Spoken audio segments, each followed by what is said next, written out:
CTS 시청자 여러분, 안녕하세요. 저는 옥동사랑의교회를 섬기는 이상준 목사입니다. 오늘은 창세기 41장 29절, 30절 말씀을 가지고 풍년과 흉년이라는 제목으로 함께 은혜를 나누기를 원합니다.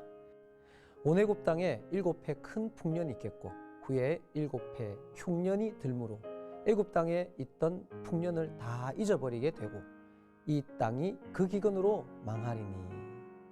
요셉이 형들에게 팔려간 애굽 땅에 7년의 큰 풍년과 7년의 큰 흉년이 있었습니다. 여러분은 풍년이 좋습니까? 흉년이 좋습니까?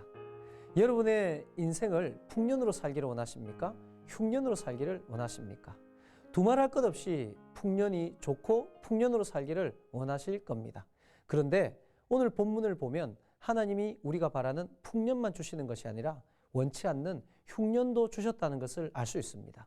흉년이 오면 그것도 7년 동안이나 지속되는 흉년의 때에는 굶지 않고 견디고 버텨서 죽지만 않으면 좋겠다는 것이 우리가 바랄 수 있는 전부라고 생각할 수 있지만 그렇지 않습니다. 오늘 본문을 보면 오히려 흉년 때에 더 크고 중요한 일들이 일어났습니다.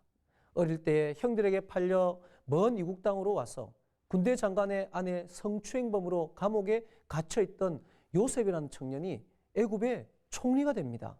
여러분, 요셉이 풍년 때문에 총리가 됩니까? 흉년 때문에 총리가 됩니까? 만약 풍년만 있었다면 요셉이 총리가 되지 않았을 것입니다. 하나님이 애굽 왕 바로에게 꿈을 꾸게 하시고 요셉에게 그 꿈을 해석하게 하면서 풍년과 함께 흉년을 대비한 정책을 제시하고 실행할 수 있었기 때문에 요셉이 애굽의 총리 자리를 얻을 수 있었습니다. 좀 더 살펴보면 애굽이라는 나라의 국고에 쌓여있는 곡물이 풍년 때 가치를 발휘했습니까? 흉년 때 가치를 발휘했습니까?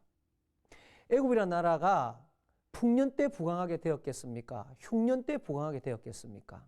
사랑하는 여러분, 풍년은 무조건 좋고 흉년은 무조건 나쁘다는 생각을 버려야 합니다. 하나님이 허락하신 풍년과 하나님이 허락하신 흉년은 모두가 우리의 삶에 너무나도 가치가 있고 중요한 시간들이라는 사실을 발견해야 합니다. 요셉을 통해 주신 풍년과 흉년의 의미는 7년 대풍년 이후 마치 큰 흉년을 맞이한 것과 같이 힘든 시기를 살아가는 이 세대에 너무나도 중요한 교훈이 될 수 있습니다. 대부분 풍년의 때에는 배부르고 형통하고 평안하여 변화와 성장보다는 현실에 안주하고 취하는 데 집중하기가 쉽습니다.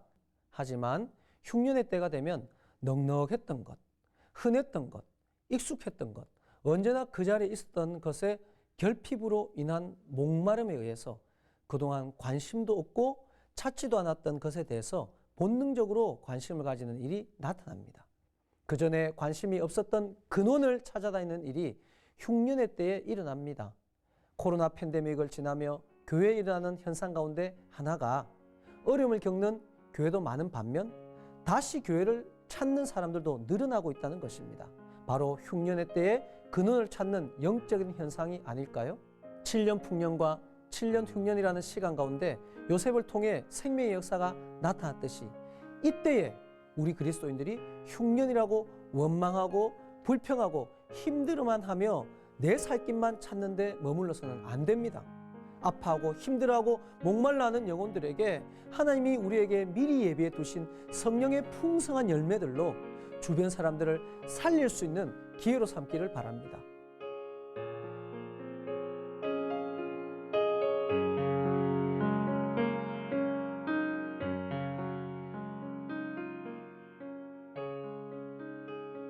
세상이 줄 수 없는 하나님의 풍성함이 우리에게 있습니다.